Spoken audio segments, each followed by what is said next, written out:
दोस्तों, सोच कर देखिए, एक ऐसी बीमारी जो इंसान का चेहरा बिगाड़ दे, आँखों की रोशनी छीन ले और करोड़ों जिंदगियों को निगल जाए। इसका नाम था स्मॉल पॉक्स यानी चेचक। 18वीं सदी तक स्मॉल पॉक्स इंसानियत की सबसे बड़ी दुश्मन थी। हर 3 लोगों में से एक मौत की भेंट चढ़ जाता और जो बच भी जाता उसका चेहरा और ज़िंदगी दोनों हमेशा के लिए बदल जाते। लेकिन कहते हैं ना, इतिहास में कभी कभी ऐसे लोग आते हैं जो अकेले पूरी दुनिया का नक्शा बदल देते हैं। ऐसा ही एक शख्स था, एक छोटे से गांव का डॉक्टर, जिसके पास ना तो बड़ा अस्पताल था ना कोई खास साधन, लेकिन हाँ, उसके पास थी जिज्ञासा और हिम्मत। उस डॉक्टर का नाम था एडवर्ड जेनर और यही वो इंसान था जिसने स्मॉल पॉक्स को ख़त्म करने की शुरुआत की और जिसे दुनिया आज याद करती है फादर ऑफ इम्यूनोलॉजी के नाम से। तो चलिए जानते हैं कैसे एक साधारण कस्बे का डॉक्टर बन गया पूरी दुनिया के लिए उम्मीद की किरण। एडवर्ड जेनर का जन्म 17 मई 1749 को इंग्लैंड के बर्कले नाम के छोटे से कस्बे में हुआ। वो एक स्थानीय पादरी के बेटे थे। बचपन से ही जेनर को नेचर और मेडिसिन में गहरी दिलचस्पी थी।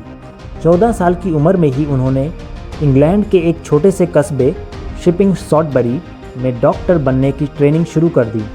लेकिन उनकी असली सीख शुरू हुई लंदन में सेंट जॉर्ज हॉस्पिटल में, जहां उन्होंने मशहूर सर्जन जॉन हंटर के साथ काम किया।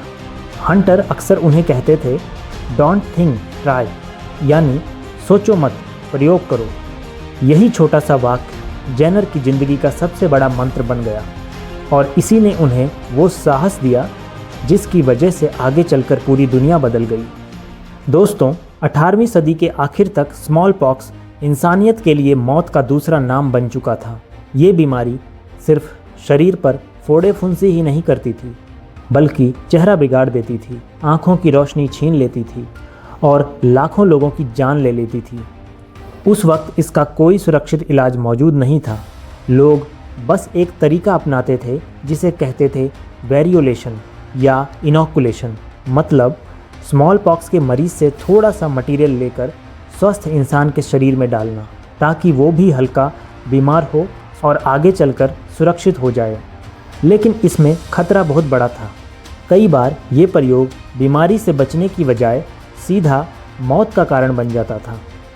जेनर ने अपने गांव में एक अजीब सी बात नोटिस की। दूध निकालने वाली औरतें अक्सर कहती, हमें स्मॉल पॉक्स नहीं होगा क्योंकि हमें पहले काउ पॉक्स हो चुका है। काउ पॉक्स एक हल्की बीमारी थी जो गाय से इंसान को लगती थी। इसमें हल्के फुल्के फोड़े निकलते थे, लेकिन ये जानलेवा नहीं होती थी। यहीं से जेनर के दिमाग में सवाल उठा, क्या काउ पॉक्स इंसान को सच में स्मॉल पॉक्स से बचा सकता है? वैसे जेनर अकेले ऐसे नहीं थे जिन्होंने इस पर गौर किया। एक इंसान बेंजामिन जेस्टी अपने परिवार पर काउ पॉक्स इनोकुलेशन आजमा भी चुके थे, लेकिन उसका प्रयोग कभी वैज्ञानिक तौर पर साबित नहीं हो पाया। जेनर ने ठान लिया वो इस रहस्य को साइंटिफिक तरीके से दुनिया के सामने साबित करेंगे। 14 मई 1796 ये वो दिन था जिसने इंसानियत की किस्मत बदल दी। एडवर्ड जेनर ने एक दूध वाली, जिसका नाम सराह नील्म्स था, उसकी काउ पॉक्स वाली फुंसी से मटेरियल लिया और उसे 8 साल के बच्चे जेम्स फिप्स को इनोकुलेट कर दिया। जेम्स को हल्का सा बुखार आया, लेकिन कोई गंभीर परेशानी नहीं हुई। कुछ हफ्तों बाद जेनर ने असली परीक्षा ली। उन्होंने जेम्स को स्मॉल पॉक्स का इनोकुलेशन दिया और फिर हुआ चमत्कार। जेम्स को कुछ नहीं हुआ, वो पूरी तरह सुरक्षित रहा। जेनर की सोच सही साबित हो गई। काउ पॉक्स इंसान को स्मॉल पॉक्स से बचा सकता है। जेनर ने गर्व से कहा, अब साफ है कि स्मॉल पॉक्स जैसी भयानक बीमारी का अंत सिर्फ वैक्सीनेशन से ही हो सकता है। जेनर ने जब अपना रिसर्च रॉयल सोसाइटी में रखा तो वहाँ के लोग हंस पड़े। बोले, ये तो एक वाइल्ड आइडिया है, अपनी रेपुटेशन बर्बाद मत करो। 1802 में तो एक मशहूर कार्टून भी छपा। उसमें लोगों को वैक्सीनेशन लेने के बाद गाय के सिर के साथ दिखाया गया था। मजाक उड़ाया जाता कि अब इंसान वैक्सीनेशन के बाद गाय की तरह रंभाने लगेगा। सोचिए, इतनी तानों और मजाक के बावजूद भी जेनर नहीं रुके। उन्होंने और 23 लोगों पर प्रयोग किया। नतीजा, सबको स्मॉल पॉक्स से इम्यूनिटी मिल गई। धीरे धीरे लोग समझने लगे कि जेनर की खोज मजाक नहीं, इंसानियत के लिए एक वरदान है। जेनर ने अपनी मेडिकल प्रैक्टिस छोड़ दी और पूरी तरह वैक्सीनेशन को फैलाने में जुट गए। ब्रिटिश पार्लियामेंट ने उन्हें ग्रांट दी और उनकी मेहनत से जेनेरियन इंस्टीट्यूशन की स्थापना हुई। 1840 में जेनर के निधन के 17 साल बाद ब्रिटिश सरकार ने वेरियोलेशन पर पूरी तरह से बैन लगाया और काउपॉक्स वैक्सीनेशन को सबके लिए मुफ्त कर दिया। और फिर लगभग 200 साल बाद 1979 में WHO ने दुनिया से स्मॉल पॉक्स के खात्मे की घोषणा की। ये इंसानियत की सबसे बड़ी जीत थी। जेनर को उनके काम के लिए कई सम्मान मिले। ऑक्सफोर्ड से MD की डिग्री, किंग जॉर्ज से एक्स्ट्रा ऑर्डिनरी फिजिशियन और लंदन सिटी की तरफ से फ्रीडम ऑफ सिटी की उपाधि। लेकिन जेनर सिर्फ डॉक्टर ही नहीं थे, वो वाइल्ड लाइफ और बर्ड्स के भी बहुत बड़े शौकीन थे। 1822 में अपनी आखिरी रिसर्च उन्होंने माइग्रेशन ऑफ बर्ड्स पर रॉयल सोसाइटी में प्रस्तुत की। 25 जनवरी 1823 को जेनर का निधन हो गया। लेकिन आज भी एक बात कही जाती है, वैक्सीनेशन से जितनी जानें बची उतनी किसी एक इंसान ने दुनिया में कभी नहीं बचाई। दोस्तों, एडवर्ड जेनर ने साबित कर दिया कि अगर इंसान के अंदर जिज्ञासा और साहस हो तो दुनिया की सबसे भयानक बीमारी भी मिटाई जा सकती है। उन्होंने हमें एक छोटी लेकिन बड़ी सीख दी, डोंट थिंक ट्राई, यानी सिर्फ सोचो मत, करके दिखाओ। आज हम पोलियो, मीजल्स या कोविड-19 जैसी वैक्सीन्स की बात करते हैं, लेकिन इन सब की नींव कहीं ना कहीं जेनर की खोज से ही जुड़ी हुई है। वो सिर्फ इंग्लैंड के एक छोटे से गांव के डॉक्टर नहीं थे, बल्कि पूरी इंसानियत के सबसे बड़े रक्षक थे। इसी वजह से उन्हें आज भी फादर ऑफ इम्यूनोलॉजी कहा जाता है। दोस्तों, जेनर ने सिर्फ स्मॉल पॉक्स जैसी खतरनाक बीमारी को हराया नहीं, बल्कि अपनी सोच और शब्दों से भी हमें रास्ता दिखाया।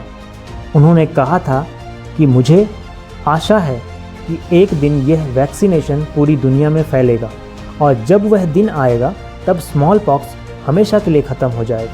सोचिए, जेनर का सपना सच हुआ। आज स्मॉल पॉक्स सिर्फ इतिहास की किताबों में ही मिलता है। उन्होंने यह भी कहा था कि मुझे फ़र्क नहीं पड़ता कि लोग मुझे धन्यवाद दें या नहीं, पर मुझे हैरानी होती है कि वो भगवान का शुक्रिया क्यों नहीं करते जिसने मुझे इंसानियत की भलाई का साधन बनाया। दोस्तों, ये बातें हमें सिखाती है कि असली महानता सिर्फ खोज में नहीं बल्कि इंसानियत की सेवा में होती है, और यही सोच उनके बाकी विचारों में भी झलकती है। जेनर ने कहा था, जब मनुष्य अपनी प्राकृतिक अवस्था से भटक गया तब बीमारियां बढ़ी।